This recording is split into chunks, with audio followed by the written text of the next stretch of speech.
इथं संगम झालेला आहे.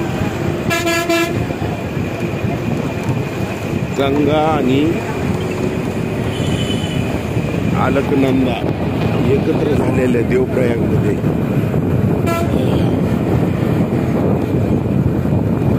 इथून आलेली अलकनंदा आहे आणि इकडनं आलेली गंगा आणि इथूनच गंगा म्हणजेच भगीरथी नदी.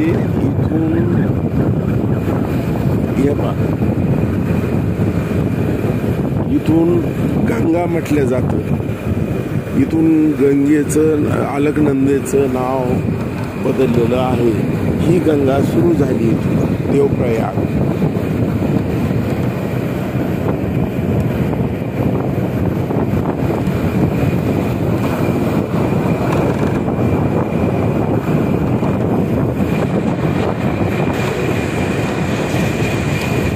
सुरू झाली. आता आम्ही ऋषिकेशला जाणार आहोत. ते देवप्रयागला आलेलो असून देवप्रयागला काही थांबण्यात आलेलं नाहीये. गंगेचं मूळ इथून सुरू होतंय. नाव इथून बदलतंय. अलकनंदा नाव संपलं. भगीरथी नाव इथंच संपलं. हा देवप्रयाग आहे आणि देवप्रयागपासून गंगा सुरू झालेली आहे. इथून गंगा सुरू झालेली आहे. गंगा चाललेली.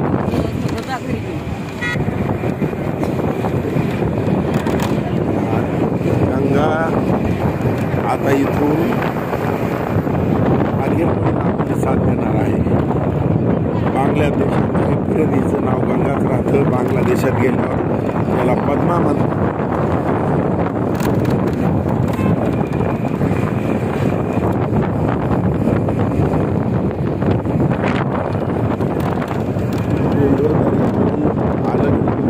अनेक नद्यांना सामावून घेत देवप्रयागमध्ये आली आणि हे बघ गंगा तयार झालेली.